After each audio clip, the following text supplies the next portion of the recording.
अस्सलाम वालेकुम स्टूडेंट्स, कैसे हैं आप सब। मैं हूँ रिबा रजी और मैं आपको वेलकम करती हूँ अपने चैनल पायनियर एजुकेशनल पॉइंट में। जैसा कि आपको पता है कि मैंने अब तक आपको एस ब्लॉक की थोड़ी बहुत इंट्रोडक्शन दे दी हैं और मैंने आपको पीरियोडिक टेबल के हवाले से भी, ग्रुप्स और पीरियड्स के ब्लॉक्स के हवाले से भी बहुत सी चीज़ें बता दी हैं। आज हम अपनी क्लास में एस ब्लॉक की फिजिकल प्रॉपर्टीज डिस्कस करने वाले हैं, ठीक है। क्योंकि ग्रुप ट्रेंड्स के बेसिस पे हमने ओवरऑल तो वैसे वो मैं आपको एस ब्लॉक के बारे में बता रही हूँ, लेकिन जो कुछ ट्रेंड जो पढ़ेंगे वो ओवरऑल पूरे ग्रुप्स और पीरियड्स के हवाले से होंगे, मतलब सारे ग्रुप्स और पीरियड उसके अंदर कवर हो जाएंगे।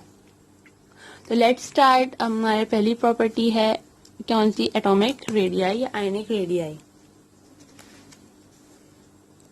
हमारी फर्स्ट प्रॉपर्टी है एटॉमिक रेडियाई।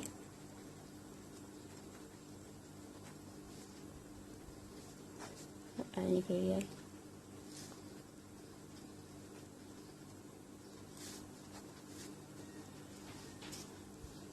एटॉमिक रेडियाई, तो पहली चीज तो ये बता समझते हैं कि एटॉमिक रेडियाई होती क्या है। एटॉमिक रेडियाई बेसिकली हम कहते हैं the distance between the nucleus and the outer most shell. इसको एटॉमिक रेडियाई मतलब न्यूक्लियस से लेकर, न्यूक्लियस है ना, न्यूक्लियस से लेकर उसके आउटर मोस्ट शेल तक, तो न्यूक्लियस है उसके आउटर मोस्ट शेल तक का जो डिस्टेंस होता है वो क्या कहलाता है? एटॉमिक रेडियाई कहलाता है। इसके बाद आयनिक रेडियाई की बात करें तो आयनिक रेडियाई ऑब्वियसली हम बात करें आयंस की रेडियस के बारे में, ठीक है। आयंस का रेडियस मतलब कि इसमें से उसका आउटर मोस्ट शेल अगर फॉर एग्जांपल अगर लिथियम है, लिथियम का एटॉमिक नंबर है 3। इसके स्ट्रक्चर कुछ इस तरह का बना रही हूँ मैं कि 2 इलेक्ट्रॉन्स है इसके पास, फिर इसके बाद लास्ट शेल में 1 है। ये तो इसका एटॉमिक स्ट्रक्चर हो गया। लेकिन अगर मैं इसका ये इलेक्ट्रॉन रिमूव कर देती हूँ, ठीक है, क्योंकि इलेक्ट्रॉन रिमूव कर देती हूँ तो इसका आउटर मोस्ट शेल तो ये वाला हो जाएगा, तो इसकी आयनिक साइज जो हो जाएगी वो, आयनिक रेडियाई जो हो जाएगी वो कम हो जाएगी। अगर इसमें देखें तो इसकी एटॉमिक रेडियाई ज्यादा है और आयनिक रेडियाई जो है वो कम हो जाएगी। क्लियर है यहाँ तक की बात? तो एटॉमिक रेडियाई और आयनिक रेडियाई में, एटॉमिक रेडियाई में क्या ट्रेंड ग्रुप में अप्लाई हो रहा है, क्या ट्रेंड पीरियड में अप्लाई हो रहा है, सही देखते हैं। वो radii are gradually decrease from left to right in a period. मतलब ये है कि एटॉमिक रेडियाई जो है ना, एटम का जो साइज है वो इन अ पीरियड वो लेफ्ट टू राइट डिक्रीज होता है। कैसे डिक्रीज होता है? इन पीरियड की लिख रही हूं मैं।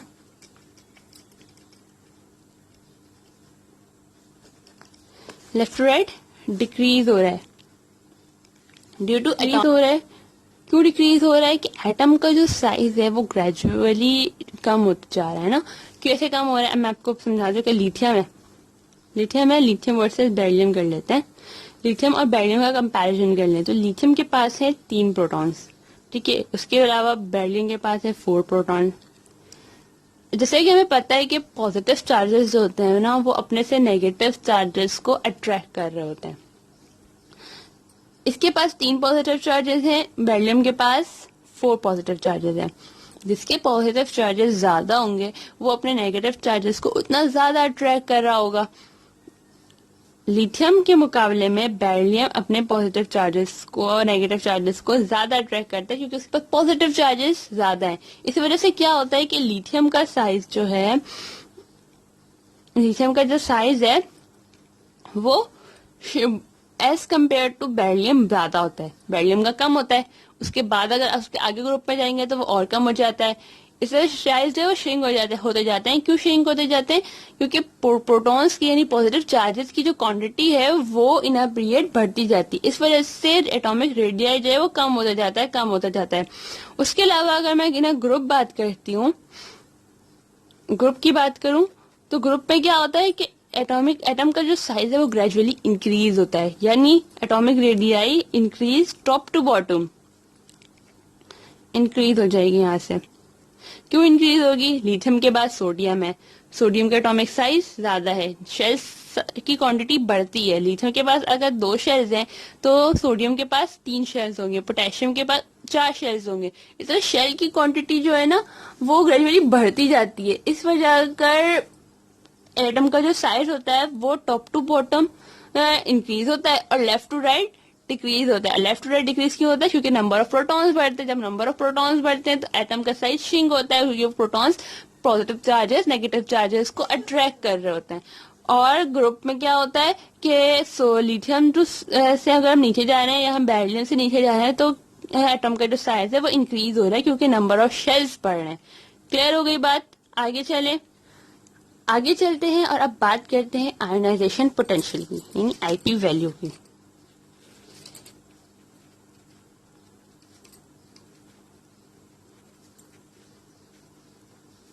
फर्स्ट ऑफ ऑल तो ये कि आयनाइजेशन पोटेंशियल है क्या। आयनाइजेशन पोटेंशियल की डेफिनेशन सुन ले। The minimum amount of energy required to remove one electron from an outer most shell is called ionisation potential. ठीक है, आउटर मोस्ट शेल से इलेक्ट्रॉन रिमूव करने के लिए जो एनर्जी हमें चाहिए, जो एनर्जी रिक्वायर्ड, जिस एनर्जी की जरूरत है, वो एनर्जी क्या कहलाती है? आयनाइजेशन पोटेंशियल कहलाती है। और आयनाइजेशन पोटेंशियल कहीं पे इंक्रीज होता है तो कहीं पे डिक्रीज होता है। तो कहाँ पे इंक्रीज होता है और कहाँ पे डिक्रीज होता है ये भी सुन लें। इन अ पीरियड, तो इन पहले ग्रुप कर लेता। अगर मैं ग्रुप में बात करूं, डाउन द ग्रुप बात करूं, तो आयनाइजेशन पोटेंशियल कम हो जाता है, यानी डिक्रीज हो जाता है। क्यों डिक्रीज होता है? क्योंकि एटम का साइज जो है वो तो इंक्रीज हो रहा है। मैंने आपको ऊपर बताया ना कि एटम का साइज जो है वो इंक्रीज होता जा रहा है। देखिए, हमें एनर्जी रिक्वायर, एनर्जी कम से कम चाहिए। अगर मैं लिथियम के लिए मुझे जितनी एनर्जी रिक्वायर है इलेक्ट्रॉन को रिमूव करने के लिए, तो उससे कम एनर्जी मुझे सोडियम के लिए चाहिए होगी, उससे कम एनर्जी मुझे पोटेशियम के लिए चाहिए होगी। इस तरह से आयनाइजेशन पोटेंशियल जो है वो नीचे डाउन द ग्रुप कम होता जाएगा, क्योंकि नंबर ऑफ शेल्स बढ़ेंगे और एटम न्यूक्लियस की अपनी आउटर मोस्ट शेल में मौजूद इलेक्ट्रॉन्स के ऊपर अट्रैक्शन जो है वो कम हो जाएगी। लिथियम में ज्यादा होगी क्योंकि 2 शेल्स हैं उसके बाद, सोडियम में उससे कम हो जाएगी। क्यों कम हो जाएगी? उसकी शेल की क्वांटिटी बढ़ गई है, एटम का साइज इंक्रीज हो गया है। पोटेशियम में जाकर उससे कम हो जाएगी। सिमिलरली अगर हम ग्रुप 2A की बात करते हैं तो वहां पे भी क्या होगा? बेरिलियम की इतनी एनर्जी रिक्वायर है, उससे कम उसको मैग्नीशियम के लिए रिक्वायर होगी, उससे कम उसको कैल्शियम के लिए रिक्वायर होगी। इससे इस तरह का एनर्जाइजेशन पोटेंशियल के जो है वो इन अ ग्रुप जो है, डाउन द ग्रुप जो है वो कम हो जाती है एनर्जाइजेशन पोटेंशियल। पीरियड में आते हैं, पीरियड की बात करते हैं तो पीरियड में इन अ पीरियड क्या होता है?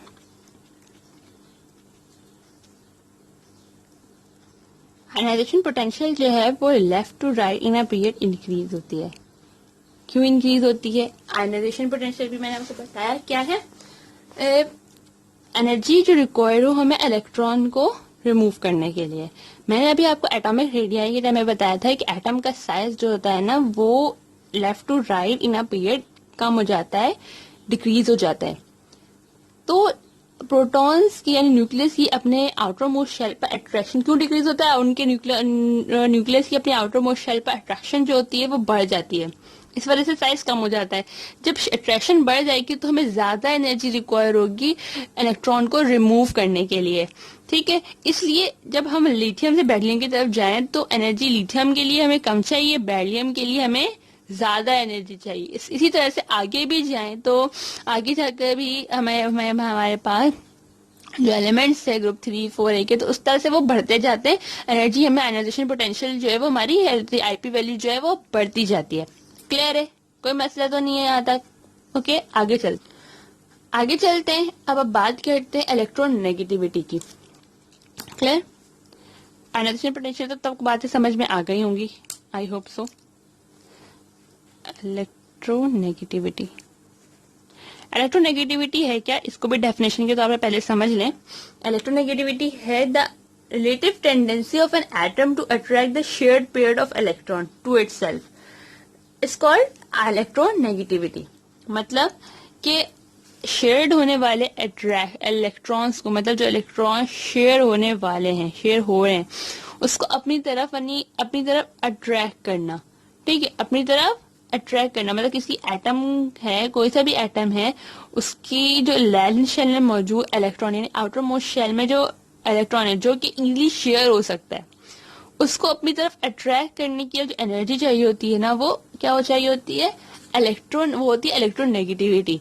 बेसिकली ग्रुप 1A और ग्रुप 2A के जो एलिमेंट्स हैं वो सारे इलेक्ट्रो पॉजिटिव एलिमेंट्स हैं। ठीक है, क्यों इलेक्ट्रोपॉजिटिव एलिमेंट्स क्यों है? क्योंकि वो इलेक्ट्रॉन रिमूव करना चाहते हैं, वो इलेक्ट्रॉन गेन नहीं करते। वो इलेक्ट्रॉन अपने इजिली अपने वैलेंस शेल से इलेक्ट्रॉन बहुत ही इजिली रिमूव कर देते हैं, इस वजह कर वो इलेक्ट्रोपॉजिटिव एलिमेंट्स हैं।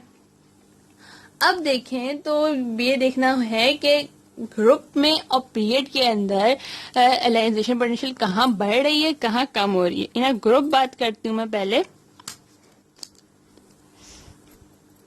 इन अ ग्रुप एनाइजेशन पोटेंशियल इलेक्ट्रोनेगेटिविटी जो है वो डाउन द ग्रुप डिक्रीज होती है। क्यों डिक्रीज हो रही है? ऑब्वियसली कि एटम का साइज इंक्रीज हो रहा है। मैंने बताया ना अभी आपको कि इलेक्ट्रोनेगेटिविटी क्या है, आउटर मोस्ट शेल में मौजूद इलेक्ट्रॉन्स को की जो अट्रैक्शन होती है ना, न्यूक्लियस जो अपने इलेक्ट्रॉन्स को अपने शेयर्ड होने वाले इलेक्ट्रॉन को, मतलब जो इलेक्ट्रॉन शेयर हो सकते हैं, उन इलेक्ट्रॉन्स को अपनी तरफ अट्रैक्ट कर रहा होता है, अपनी तरफ खींच रहा होता है। वो एनर्जी जो उसके लिए चाहिए होती है, वो एनर्जी होती है इलेक्ट्रोनेगेटिविटी।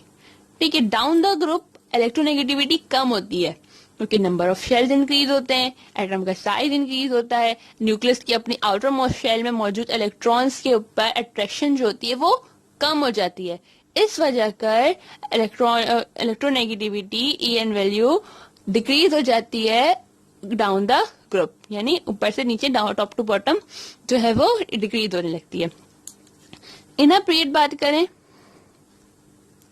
जो इलेक्ट्रोनेगेटिविटी है वो inner period left to right जो है वो इंक्रीज हो रही है। क्यों इंक्रीज हो रही है? एटम का साइज तो कम हो जा रहा है। सारी बेसिक चीजें जरा एटम के साइज पर डिपेंड है। एटम का साइज समझ में आ गया, आपको आगे की चीजें भी इजीली समझ में आ जाएंगी। एटम का साइज इंक्रीज हो गया, लिथियम से बेरिलियम की तरफ जा रहे हैं, उससे आगे जा रहे हैं, एटम का साइज इंक्रीज होता जा रहा है। एटम का साइज जब इंक्रीज होता जा रहा है तो न्यूक्लियस मतलब एटम का साइज बोल रही इंक्रीज हो रहा है, मतलब न्यूक्लियस की अट्रैक्शन इंक्रीज हो रही है, एटम का साइज श्रिंक हो रहा है, एटम का साइज कम हो रहा है। जब न्यूक्लियस की अट्रैक्शन अपने इलेक्ट्रॉन्स पे मतलब अपने आउटर मोस्ट शेल मौजूद इलेक्ट्रॉन्स पे ज्यादा हो रही है, तो इलेक्ट्रॉन तो इलेक्ट्रोनेगेटिव बेसिकली तो है तो वही ना कि न्यूक्लियस की जो अट्रैक्शन है अपने इलेक्ट्रॉन्स पे कितनी है, अपने शेयर होने वाले इलेक्ट्रॉन्स पे कितनी है, तो उसकी अट्रैक्शन ज्यादा है। इस वजह कर जो है इनर पीरियड जो है इलेक्ट्रोनेगेटिविटी EN वैल्यू जो है वो इंक्रीज होती हो जाती है। बात समझ में आ गई? सही, मैंने आपको बता दिया कि ग्रुप 1 है और ग्रुप 2 के एलिमेंट्स जो है वो इलेक्ट्रो पॉजिटिव एलिमेंट्स है। ग्रुप 1 है एंड 2 है और इलेक्ट्रो पॉजिटिव, ये बात याद रखिएगा क्योंकि ग्रुप 1 है और 2 है कि जो एलिमेंट्स है वो इलेक्ट्रो पॉजिटिव एलिमेंट्स है। अब तक इंपॉर्टेंट कंक्लूजन्स निकालते हैं। ठीक है, हमने क्या पढ़ा? एटॉमिक आयनिक आयनाइजेशन पोटेंशियल और इलेक्ट्रोनेगेटिविटी की। एंड अगर मैं इंपॉर्टेंट कंक्लूजन निकालूं कि इंपॉर्टेंट कंक्लूजन ओवरऑल पूरे ग्रुप्स में क्या बनती है,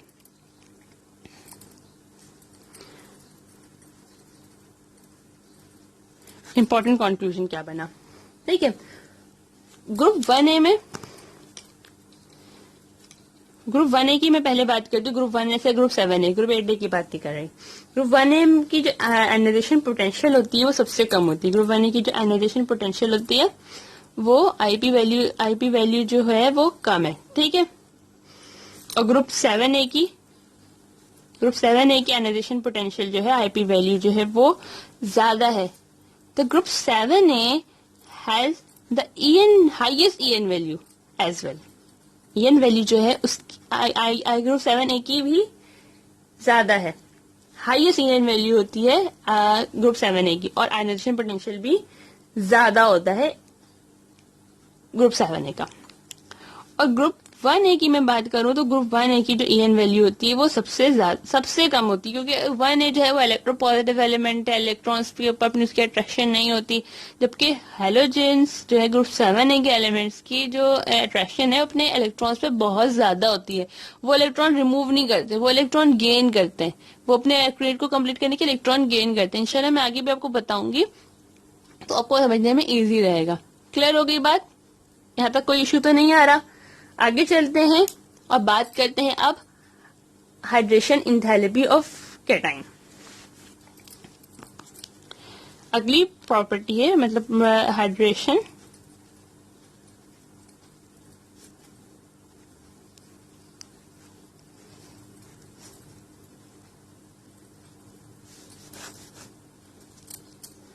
hydration enthalpy of cation. Hydration enthalpy, यहाँ पे मैं कैटाइन मैंने इस तरह से लिखा है ताकि मैं सिर्फ कैटाइंस की बात करूंगी, क्योंकि हमने यहाँ पे सिर्फ ग्रुप 1A एंड 2A की बात करनी है, और ये दोनों ग्रुप के जो एलिमेंट्स है वो कैटाइन फॉर्मेशन करते हैं। ठीक है, एनाइन नहीं बनाते, कैटाइन बनाते हैं। एनाइन क्यों नहीं बनाते? कि एनाइन तो वो होते हैं जिसमें जो इलेक्ट्रॉन को गेन कर लें, जिन पे नेगेटिव चार्ज आ जाए। ग्रुप 1A और ग्रुप 2A के एलिमेंट्स पे नेगेटिव चार्ज नहीं आता। ग्रुप 1A और 2A के एलिमेंट्स पे नेगेटिव चार्ज नहीं आता क्योंकि वो इलेक्ट्रो पॉजिटिव एलिमेंट्स है, इलेक्ट्रॉन रिमूव करते हैं, खुद इलेक्ट्रॉन रिमूव कर रहे होते हैं। ठीक है, पहली चीज अब तो ये बात बतानी है कि हमें व्हाट इज हाइड्रेशन। हाइड्रेशन क्या है? हाइड्रेशन समझे, the clustering of water molecule around the positively charged ion of a salt to make it soluble is called hydration।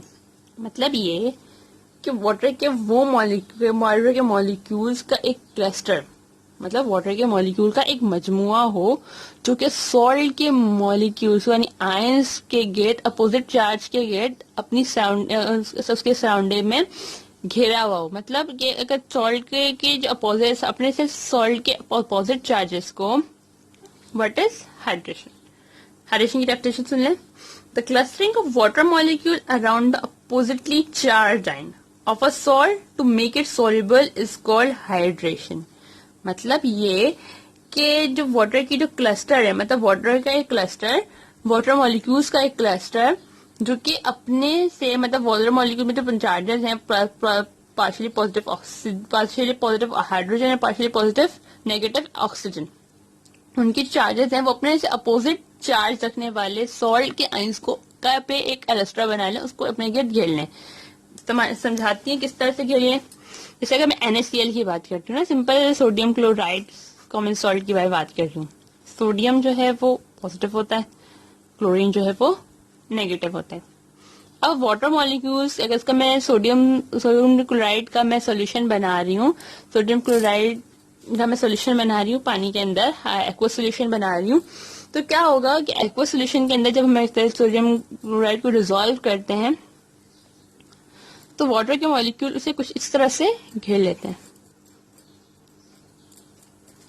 Hydrogen,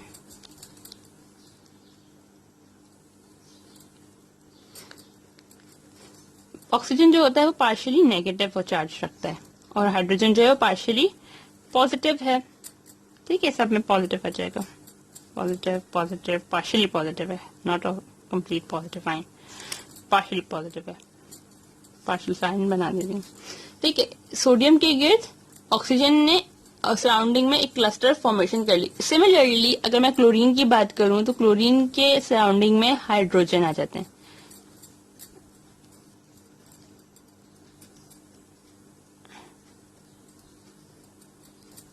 hydrogen, chlorine क्योंकि नेगेटिव चार्ज रखता है इसलिए हाइड्रोजन पॉजिटिव चार्ज ली उसे attract करने में आ जाते हैं, के लिए आ जाते हैं। ये पॉजिटिव है, पार्शियली पॉजिटिव है, सारे पार्शियली पॉजिटिव हैं,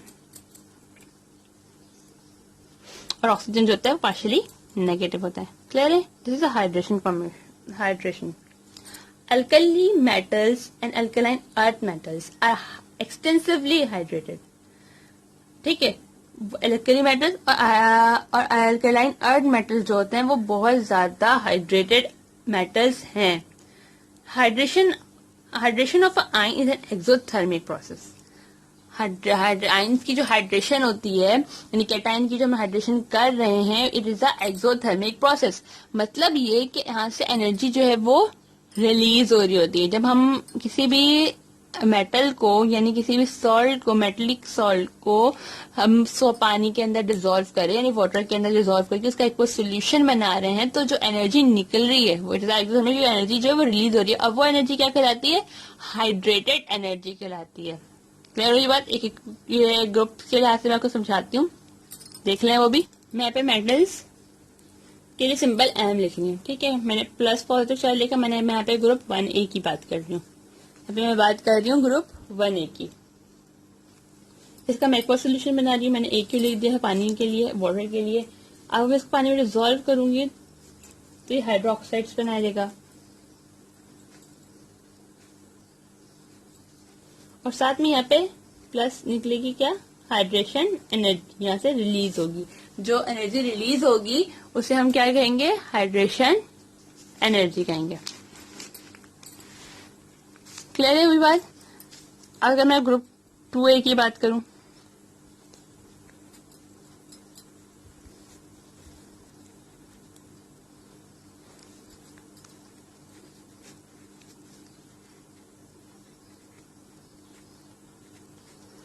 तो कि 2A में की जो ऑक्सीडेशन स्टेट है वो +2 है, तो यहाँ पर 2 प्लस के माना निशान है, और यहाँ पे भी एनर्जी क्या हो रही है, वो रिलीज हो रही है। कैटाइन का साइज जितना स्मॉल होगा, ठीक है, हाइड्रेशन की डिग्री उतनी ज्यादा होगी। क्या मैंने बोला, कैटाइन का साइज जितना स्मॉल होगा, हाइड्रेशन की जो डिग्री है वो उतनी ज्यादा होगी। तो अगर मैं ग्रुप की बात कर रही हूँ तो हाइड्रेशन एनर्जी जो है वो डाउन द ग्रुप डिक्रीज हो रही है। क्यों डिक्रीज हो रही है, क्योंकि कैटाइन का साइज इंक्रीज होता जा रहा है। जैसे मैंने अगर एटॉमिक रेडियाई बताया, आयनिक रेडियाई बताया, क्योंकि एटम का साइज तो डाउन द ग्रुप इंक्रीज होता है ना, तो कैटाइन का साइज जो मतलब क्यों डिक्रीज हो रहा होता है क्यों डिक्रीज हो रहा होता है, क्योंकि कैटाइन का साइज जो है वो इंक्रीज हो रहा है। कैटाइन का साइज जितना ज्यादा छोटा होगा, हाइड्रेशन की डिग्री उतनी ज्यादा होगी। क्लियर हो कई बार। आगे चले आगे चले। Let's start the density start करते हैं।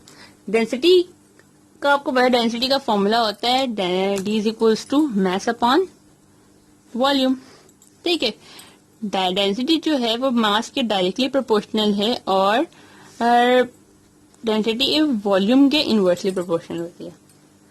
अगर मैं इन अ पीरियड बात करूं, पहले मैं पीरियड की बात कर रही हूँ, इन अ पीरियड बात करती हूँ, तो मैं देखना कि डेंसिटी कहाँ से इंक्रीज हो रही है, कहाँ से कम हो रही है, कहाँ से ज्यादा हो रही है, कहाँ से कम हो रही है।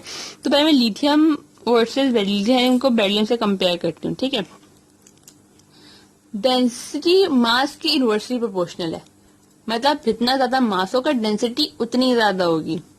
लिथियम और बेरिलियम की बात करें तो लिथियम का जो मास है वो क्या है, 7 AMU। ठीक है, बेरिलियम का मास है 9 AMU। लिथियम का मास है 7 AMU, बेरिलियम का मास है 9 AMU। और इसलिए लिथियम का जो वॉल्यूम है वो है 1.23 ऑंगस्ट्रॉम। बेरिलियम के वॉल्यूम की बात करूं तो बेरिलियम का वॉल्यूम है 0.89 ऑंगस्ट्रॉम। मैंने अभी आपको बताया कि जिस मास के डायरेक्टली प्रोपोर्शनल है, मतलब मास ज्यादा तो डेंसिटी ज्यादा। ठीक है, मास ज्यादा तो डेंसिटी क्या हो जाएगी, ज्यादा। तो डेंसिटी क्या हुई, इन अ पीरियड जो हुई वो इंक्रीज हुई। क्यों इंक्रीज हुई भाई, बेरिलियम का मास जो है वो लिथियम के मुकाबले में ज्यादा है, और लिथियम बेरिलियम से आगे बाकी एलिमेंट्स के अंदर ज्यादा होगी, इसका मास ज्यादा होगा। तो इन अ पीरियड जो डेंसिटी है वो इंक्रीज होती है, क्योंकि मास इंक्रीज होता है। अगर मैं ग्रुप की बात करूं, मतलब डाउन द ग्रुप जाती हूँ, देखती हूँ कि मास तो डेंसिटी इंक्रीज होती है, डिक्रीज होती है। लिथियम वर्सेस सोडियम करते हैं। ठीक है, लिथियम के नीचे सोडियम और सोडियम करते हैं। लिथियम का मास 7, ठीक है, लिथियम का मास 7, सोडियम का मास 23, और वॉल्यूम है लिथियम का 1.23 ऑंगस्ट्रॉम, और सोडियम का वॉल्यूम है 1.57 ऑंगस्ट्रॉम।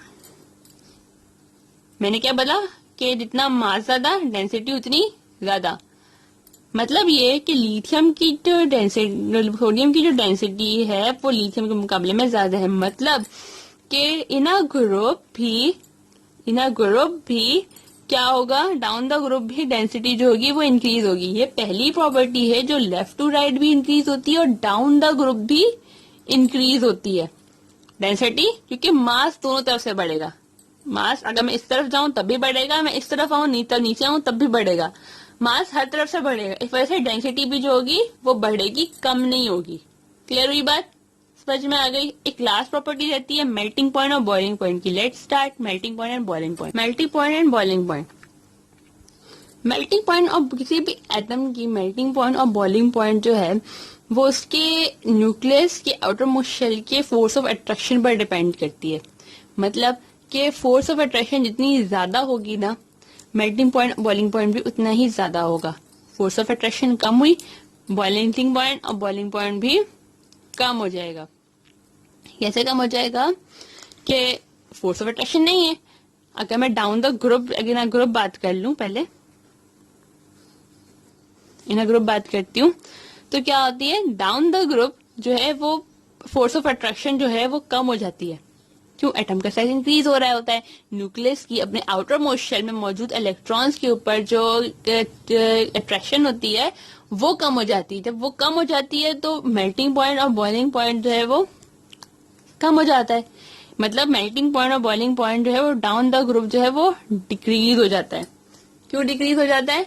क्योंकि फोर्स ऑफ अट्रैक्शन जो है वो कम हो जाती है। सिमिलरली अगर मैं इन अ पीरियड बात करती हूँ, इन अ पीरियड तो मेल्टिंग पॉइंट और बॉइलिंग पॉइंट जो यहाँ पे बढ़ेगा। क्यों बढ़ेगा भाई? फोर्स ऑफ अट्रैक्शन जो होती है वो बढ़ती जाती है। एटम का साइज जब कम हो रहा है ना, क्योंकि इन अ पीरियड जो है वो एटम का साइज जो है वो कम होता है। क्यों कम होता है? प्रोटॉन्स बढ़ते हैं। प्रोटॉन्स जब बढ़ रहे होते हैं न्यूक्लियस में तो अपने आउटर मोस्ट शेल में मौजूद इलेक्ट्रॉन्स को ज्यादा अट्रैक्ट करते हैं। जब ज्यादा अट्रैक्ट कर रहे होते हैं तो क्या होता है कि मेल्टिंग, तो फोर्स ऑफ अट्रैक्शन बढ़ जाती है। फोर्स ऑफ अट्रैक्शन जब बढ़ गई तो मेल्टिंग पॉइंट और बॉइलिंग पॉइंट भी बढ़ गई। ग्रुप 2A के मतलब as compare to group 1A, group 2A के जो मेल्टिंग पॉइंट बॉइलिंग पॉइंट की जो वैल्यू है वो ज्यादा है, इसलिए उसकी बल्कि हाई है। ये कह लें कि ग्रुप 2A के मेटल्स की, अल्कलाइन अर्थ मेटल्स की जो मेल्टिंग पॉइंट है वो बहुत हाई है। ग्रुप 2A की melting point and boiling point जो है वो हाई होती है, बल्कि बहुत ज्यादा हाई होती है। क्लियर हो गई? कोई मसला नहीं है यहाँ तक? सारी बातें समझ में आ गई? जितनी प्रॉपर्टीज, 6 प्रॉपर्टीज जो मैंने फिजिकल प्रॉपर्टीज आपको बताई हैं, होप्स तो आपको समझ में आ गई होंगी। अगर कोई भी इशू हो इन सारी प्रॉपर्टीज के अंदर, इन सब चीजों के अंदर, तो आप मुझसे कमेंट सेक्शन में पूछ सकते हैं। मेरी कोशिश पूरी रहेगी कि मैं आपकी जो कोई भी क्यूरी है वो उसको सॉल्व कर सकूं, आपके क्वेश्चंस का आंसर दे सकूं। तो मिलते हैं नेक्स्ट वीडियो में। तब तक के लिए मेरी ये चैनल को सब्सक्राइब करना बिल्कुल बिल्कुल भी मत भूलिएगा। मेरी वीडियोस को अपने फ्रेंड्स के साथ शेयर करें। ठीक है?